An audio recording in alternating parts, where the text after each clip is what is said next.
Dave Anderson here with the Fisherman magazine. It's May 12th, 2022, and here are your headlines. So, we've heard about the first big bluefish entering Massachusetts waters this week, and at least one 30-pound striper. We've also heard that flounder fishing in Cape Cod Bay and up toward Boston has really come to life this week. Over in Rhode Island, we have tog fishing and bass fishing, which has been good and just keeps getting better. And over in Connecticut, shad fishing is nearing its peak. Stay tuned for all that and more on this week's New England Fishing Forecast. The fishing news is sponsored by these fine partners.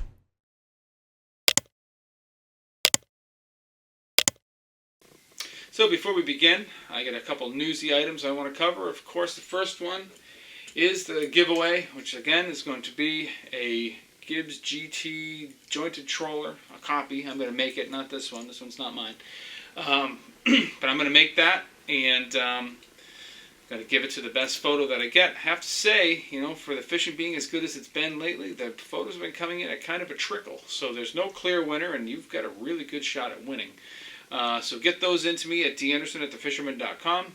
The only stipulations are that you are in the photo, so it can't just be a fish laying on the ground or next to your reel or your foot, and that it has to be a recent catch. And of course, the last one is that it's in by the deadline, which is the Thursday before Memorial Day. So get those in, again, danderson@thefisherman.com, and you never know, you just might win.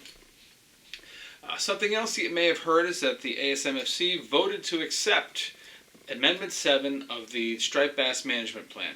Now, there's a lot of ins and outs with this, and I'm not going to go through everything in this video because it would take forever. But there's a couple things, mainly it's a conservative move. It's a more conservative plan, and it makes it easier for the ASMFC to act when things don't look so good with regard to stripers. I think that's a great move. It also, another thing that's been kind of a hot button issue is conservation equivalency.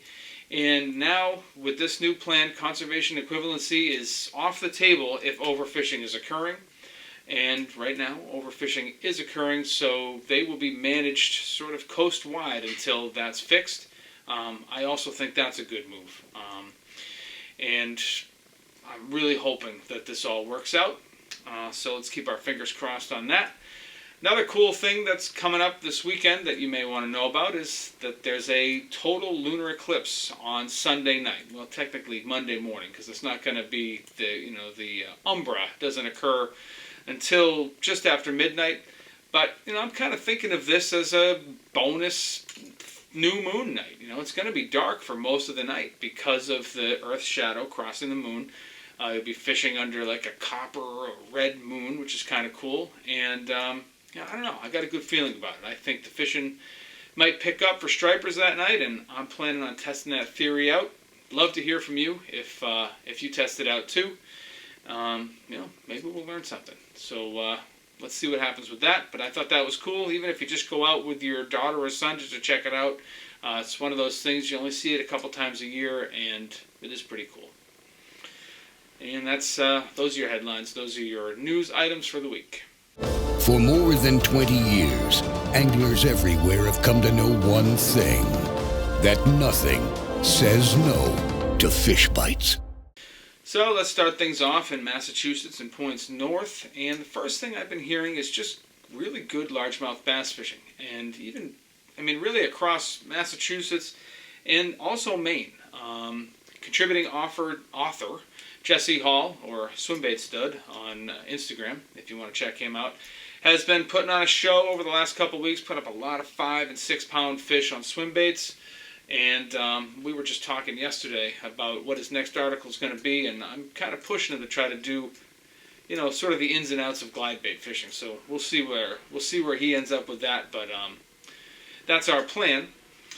Going down into Massachusetts, I've been hearing great bass fishing in Massachusetts as well. Multiple 6s and at least one 7-pounder caught this week, mostly by guys that I know.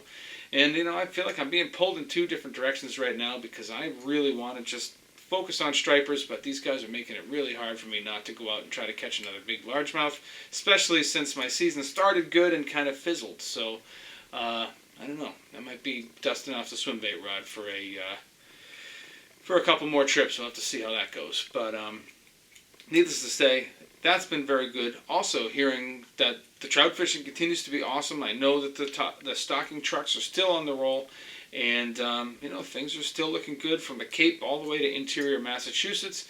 Speaking of interior Massachusetts, after a 2-week hiatus, let's throw it back over to Roy Leva and hear what he's observing out in his neck of the woods.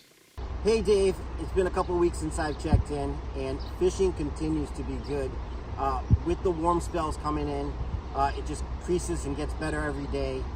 Besides the wind has really been brutal the last couple of weeks, making it a little bit difficult, but if you can get out there and bear it, fishing's been phenomenal, in my opinion.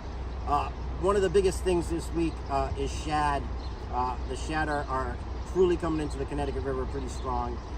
Great fishery, one that I've been partaking in since they started to show up a couple weeks ago in good numbers. The Shad Derby is this weekend, which should, kind of solidify their return, and pretty much in the middle of the season right now for shad fishing. Not much of it left after probably this month. So get out there and do it. It's a great thing if you never have. It's great for kids, whether you're on a boat or from shore. So I'll catch you next week with another report. And let me add, the state is still continuing to stock trout. Just incredible job by Mass Wildlife in their hatcheries this year. A lot of really decent and beautiful trout this season. Thanks, Roy. Good to have you back. Glad you're feeling better, buddy. And we'll look forward to your report next week. As we kind of move down from the North Shore and get through Boston, as I mentioned in the headlines, the flounder fishing went from 0 to 60, according to Jason Colby from Little Sister Charters. Said they were pretty hard to find, and then all of a sudden he got the first one, and then it was like an avalanche after that. Had a really good trip on Tuesday. Guys put up a whole bunch of fish. I think they had a full boat limit, and fishing was just good, And that's going to stretch from that area, up into Boston, and then also down along the north side of the Cape, and even into some of the estuaries on the south side of the Cape. So that is, that's another sort of, it's another rite of spring. It's a indication of where the season is. We got the lilacs blooming, got the flounder biting, bigger stripers are moving in. These things all kind of coincide. We also have multiple charter boats that run for flounder. You've got Little Sister, and you've got a couple out on the Cape, and a few others in that area. So why don't you check out the reports and see which one you want to give a call. But the flounder fishing's good, and it's going to keep getting better from here, so that's something to keep an eye on. Striper-wise, I got sort of a cryptic photo text from Ian McPartland from the Goose. It was really just a picture of a slot striper in his hand. But I think that was his way of saying the slot fish have kind of started to breach the elbow of the Cape and started to move into the estuaries out there. There are fish of that class all along what they call the Upper Cape, up in the Nantucket Sound area. And there's a lot of schoolies out on the beaches there, but the estuaries are holding some better fish. As you kind of push through into Buzzards Bay, that's where things get more interesting. We're hearing about some bluefish in that area, and some good ones too. Fish into the low teens are being taken there.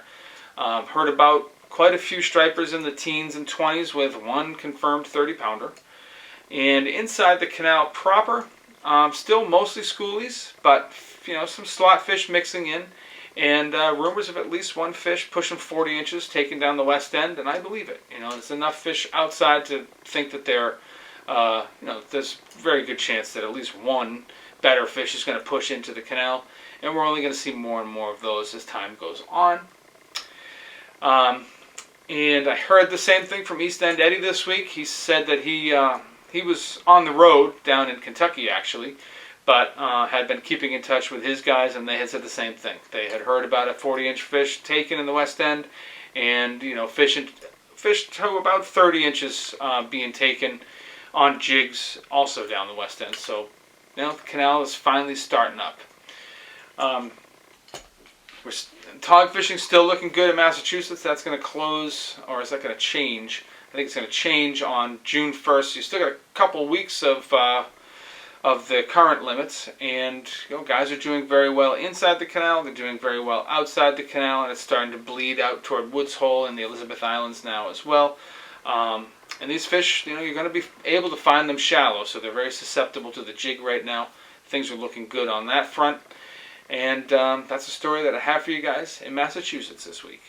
Over in Rhode Island, we have bass in the Narragansett Bay, and it just keeps getting a little bit better every day. It's been really windy this week, as everybody knows, so not as many people have been getting out, so the reports have been a little lean. But from what I've heard, there's still lots of fish charging around up there. It's very fall-like, a lot of surface activity, a lot of very visual fishing. Guys are getting them on a variety of small to medium topwater lures.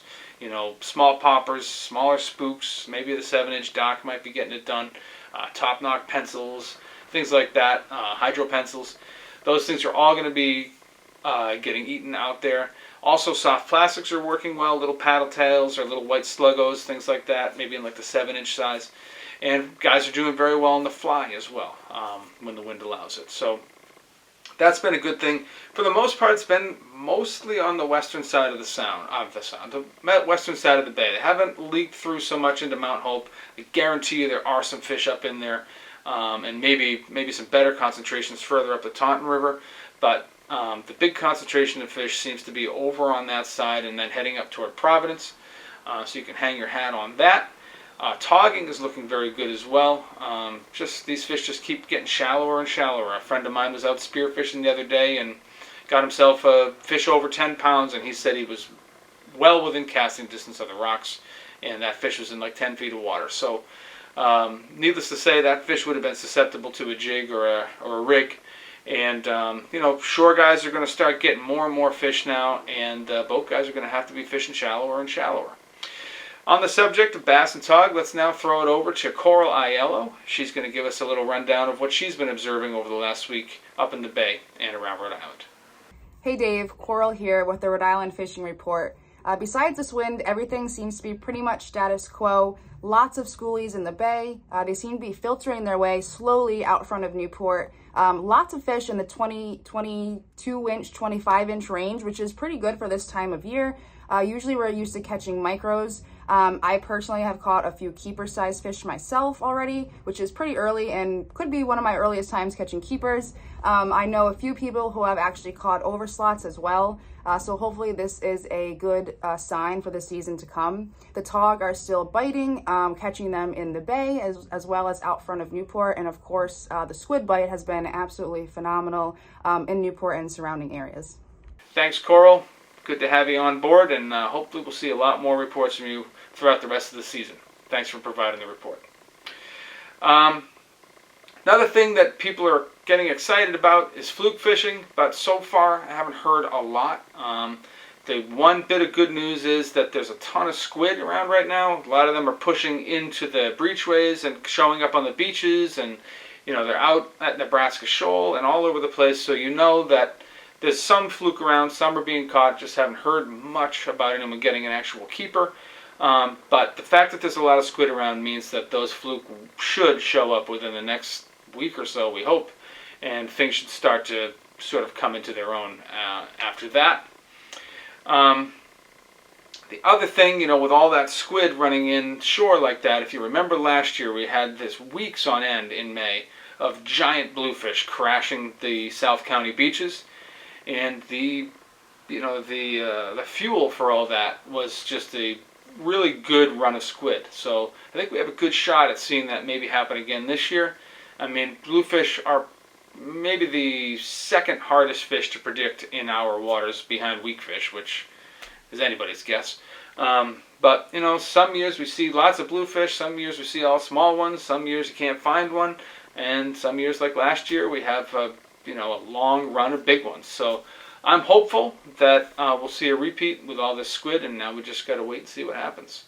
And lastly, it's been really windy, which has made it tough to get consistent reports, but the reports I'm hearing on cod fishing actually have shown an uptick in activity. So it seems like maybe things are finally starting to, move into a better zone as far as how the cod fishing is. It's been pretty tough for most of the winter, and it seems like just over the last week, maybe the last 10 days, things have started getting a little bit better.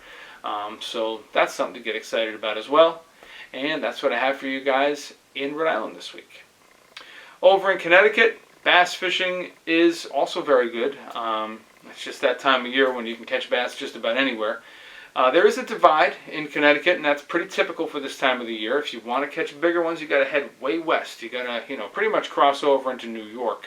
On the eastern end of things, the fish tend to be smaller. Hard to guess why that they won't make that left turn into the Sound, or don't with regularity. But it's a lot of smaller fish in that area. The one exception being the Connecticut River, where we've heard of fish just about every size from 15 inches up to 40 inches. I've been in touch with Mike Roy. Sounds like he's been doing perfectly well. They've been getting lots of fish on soft plastics and topwaters, a lot of slot-sized fish, and just a few overs, and good numbers of schoolies as well. At last check, they had not seen their first bluefish of the season, so that's, in my mind, that's a good thing. But out west, there's bigger fish starting to, empty out of the Hudson very slowly, so you're going to start seeing some bigger fish out in the Western Sound now. And there's plenty of bait in place in the form of bunker and probably some squid out that way as well. So, as more and more of those fish exit the Hudson, it's just going to get better and better. Up inside the Connecticut River, the shad fishing is really starting to come to life. And I'm no shad expert, but with the forecast looking like we've got a lot of warm days in a row and not a ton of rain, I'm expecting to see that things get better and better in that area. The Cromwell section has been very popular, very productive, but we're hearing about fish all the way up into Massachusetts on the Connecticut River now. So, any place that there's been shad caught, probably worth making a cast or two. As far as fluke and porgies go in Connecticut, I haven't heard about really anybody getting them in the actual Sound. It sounds like everybody's crossing over. They're heading over to the Peconics, and that's where they're getting their fish. Fluke fishing so far sounds like it's been just okay. Pretty, a lot of smaller fish, and I think I've only heard of one or two keepers so far. The porgy fishing seems like it's been pretty good, and just haven't crossed over into Connecticut waters yet. So we're still waiting, still holding our breath on that. On the freshwater side of things, trout fishing remains amazing. The TMAs have been producing very well. The ponds have been producing very well. The state is still stocking, and that trout stamp seems to have really proved its value, because the fishing has just been phenomenal, and anyone who goes out looking for trout, you're not hearing any complaints. So. And the last thing that we'll talk about before we kind of wrap this thing up is we're going to throw it over to Max from Fisherman's World and hear what's happening out in the western end of the state. It's been tough this past week to get out with the winds blowing out of the northeast, but that's soon to change in the upcoming weeks. Guys, with that, we're able to get out. Reported a really good bite on the bass down west, trolling wire, dragging spoons, mojos, umbrellas, and deep divers. The concentration of fish seems to be still between Greenwich all the way to Throg's Neck. There are some fish moving through our local waters right now. They seem to be in a little deeper, like 11B in the Triangle area. So diamond jigging on the outgoing at the OB and the 11B is really good, and 28C on the incoming. And then guys trying to get on some fluke, definitely still shooting across like Sand City, Smithtown Bay, Eaton's Neck up and tight, and then on the Port Jeff Flats, all on the sandy side of the beaches. Porgies are still really good at Oyster Bay. That should only get better. And then we've had good reports from 32A off Stanford, and then 28C in our backyard. As the water's warm on our side, we should see a lot more fluke and porgies flooding into our waters, so it should just get better. And then on the striped bass locally, there's been some nicer fish taken up in tight in our coves and our harbors, like 36 inches. Guys fished in Southport, Westport, up the Saugatuck River and up the Nauk River in the harbors. Stuff like SPs, Colt Snipers, Mag Darters, you name it. Thanks and good luck. Thanks, Max. Appreciate the report, and glad to see things are getting even better out that way. And lastly, we're going to take a little trip to Costa Rica and hear what's going on down in Marina Pez Vela. Hey guys, and checking in from Marina Pez Vela here in Costa Rica. Right now is the start of our peak wahoo season. Wahoo here run May through August being the best months, with lots of fish in the 20 to 40 pound range, with a few bigger fish available also. Offshore we got some great blue marlin fishing right now, plus sailfish, yellowfin tuna and mahi-mahi. Inshore along the beaches and rocks we got some great snook fishing in the river mouths, plus some big trophy rooster fish, with the next few months being the best time for a really big fish. And that place sounds like paradise, doesn't it? Don't forget that you can win a trip to Marina Pez Vela in the Dreamboat competition. So, if you haven't been entered and you're fishing the Dreamboat, you might want to start. And that's what I have for you guys this week in the reports. Hopefully you found them useful. Things are really starting to pop off for a variety of species. And, the bass fishing looks like it's poised to explode. So don't hold your breath too much longer. Don't forget about that eclipse. And don't forget to send me your photos. I appreciate you guys. Thanks for watching, and we'll see you guys next week.